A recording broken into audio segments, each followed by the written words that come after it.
소셜미디어에 올라온 글 하나가 어떻게 전 세계적인 논란으로 커질 수 있을까요? 오늘 그 얘기를 해보려고 하는데요. 모든 건 정말 딱 하나의 재공유에서 시작됐습니다. 자, 그래서 오늘 이런 순서로 한번 따라가 볼 거예요. 먼저 논란이 된 그 게시물부터 시작해서요.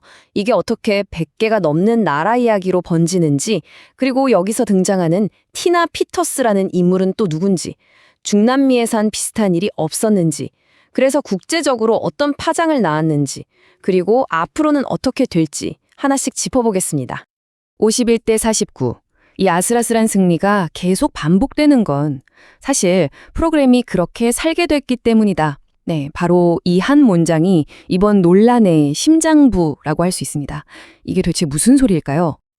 자, 그럼 첫 단추부터 한번 꿰어보죠. 도대체 어떤 글이 공유됐길래 이렇게 시끄러운 건지 그 원본 게시물의 주장부터 한번 뜯어보겠습니다.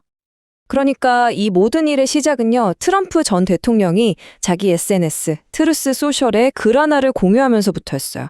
이 글의 내용을 보면 결국 2020년 미국 대선이 부정선거였다, 뭐 이런 도난당한 선거 이야기의 연장선상에 있는 거죠. 특히 투표기를 조작할 수 있다, 우편 투표에 문제가 많다, 이런 주장들을 아주 강하게 하고 있습니다.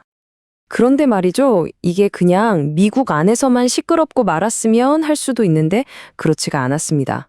이 주장이 국경을 넘어서 전 세계로 뻗어나가거든요. 어떻게 그렇게 됐는지 한번 보시죠. 바로 이 지점에서 판이 완전히 커집니다. 게시물이 뭘 주장하냐면 미국 국민들이 낸 세금이 다른 나라들 선거에 쓰이고 있다는 거예요. 와, 이러면 얘기가 완전 달라지죠? 근데 그 대상 국가가 한두 개가 아니에요. 무려 100개가 넘는다고 콕 집어서 이야기합니다. 이 숫자만 봐도 이 주장의 스케일이 얼마나 큰지 감이 오시죠? 그리고 여기서 우리가 진짜 주목해야 할 부분은 이 명단에 바로 대한민국이 들어있다는 겁니다. 물론 캐나다, 브라질, 호주 같은 미국의 중요한 동맹국들도 다 포함돼 있고요. 사실 트럼프 전 대통령이 한국의 선거 문제를 이렇게 직접적으로 언급한 글을 공유한 건 이번이 처음 있는 일이에요. 자, 이렇게 막연하게 들릴 수 있는 주장에 뭐랄까 구체적인 얼굴을 한 명 딱 내세웁니다. 바로 티나 피터스라는 인물이에요. 이 사건을 알아야 합니다. 이 사람이 바로 티나 피터스, 콜로라도주에서 선거 관리 업무를 했던 사람입니다. 공식적으로는 선거 장비 데이터에 허가 없이 접근했다, 뭐 이런 혐의로 징역 9년을 선고받았어요. 그런데 지지자들 입장은 완전히 다릅니다. 이 사람은 선거 시스템에 얼마나 구멍이 많은지 알린 내부 고발자다, 영웅이다, 이렇게 보는 거죠. 트럼프가 공유한 글이 티나 피터스를 석방하라, 이렇게 끝나는 걸 보면 뭐 어느 쪽에 서 있는지 아주 명확하죠. 자, 근데 이 이야기가 미국에만 또 티나 피터스 한 사람에게만 머무는 게 아닙니다. 이번에는 중남미로 한번 가볼게요. 거기서도 비슷한 논란들이 있거든요. 사실 이런 선거 못 믿겠다 하는 분위기는 미국만의 얘기가 아니에요. 요즘 중남미에서도 비슷한 얘기가 계속 나오거든요. 예를 들면 미국이 베네수엘라를 공습한 게 사실은 선거 조작 카르텔을 잡으려고 한 거다, 이런 주장도 있고요. 또 온두라스에서는 여론조사 결과랑 실제 투표 결과가 너무 다르게 나와서 엄청난 혼란이 있었던 일도 있습니다. 자, 그럼 이 SNS 게시물 하나가 대체 온라인이랑 현실 세계에 얼마나 큰 영향을 미쳤을까요? 그 국제적인 파장을 한번 가늠해 보겠습니다. 일단 온라인에서는 뭐 난리가 났죠. 트루스 소셜에서 좋아요랑 리트루스, 그러니까 재공유가 수천 개씩 달리면서 순식간에 퍼져 나갔습니다. 당연히 미국 내에서는 선거를 믿을 수 있냐 없냐 하는 논란에 다시 불이 붙었고요.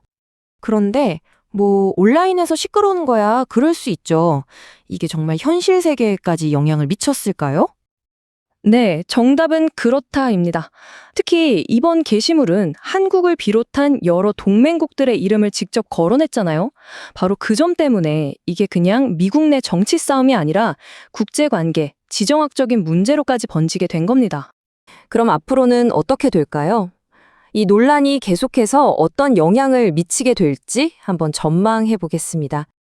자, 오늘 이야기의 핵심 딱 3가지로 정리해 볼게요. 첫째, 미국 안에서만 돌던 이야기가 국경을 넘어 전 세계로 퍼져나갔다는 점. 둘째, 바로 우리나라, 대한민국을 포함해서 특정 국가들이 이 논란에 직접적으로 엮이게 됐다는 거.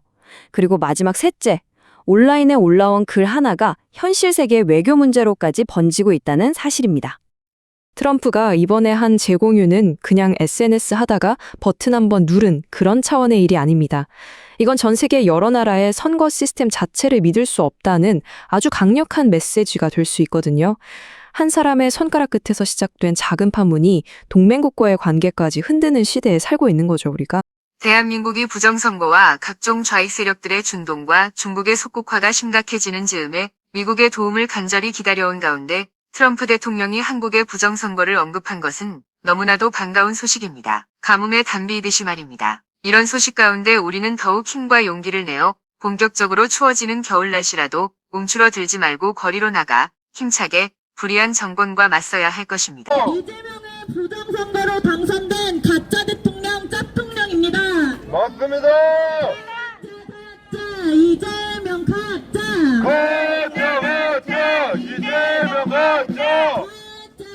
가짜 이재명 가짜. 가짜 이재명 가짜. 가짜 이재명 가짜. 가짜 이재명 가짜. 가짜 이재명 가짜. 가짜 이재명 가짜. 선거 계획. 선거 계획. 부정선거. 선거 계획. 부정선거. 선거 계획.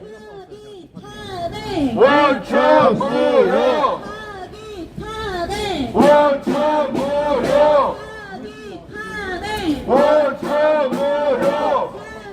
타네. 원천무효. 부정선거 당선인 이재명. 헛개. 부정선거 당선인 이재명. 헛개. 부정선거 이재명. 돌아갈 때까지 이 노래를 멈추지 맙시다. 헛개. 이재명 재판 받아야 되지 않겠습니까? 맞습니다. 재판 이재명 재판. 재판 이재명 재판. 재판 이재명 재판. 재판 이재명 재판. 재판 이재명 재판. 재판 이재명 재판. 재판 이재명 재판. 이재명의 재판이 지금 쌓여 있습니다. 그런데 재판도 받고 있지 않은 이재명 내려와야 되지 않겠습니까? 재판 속에 재판 속에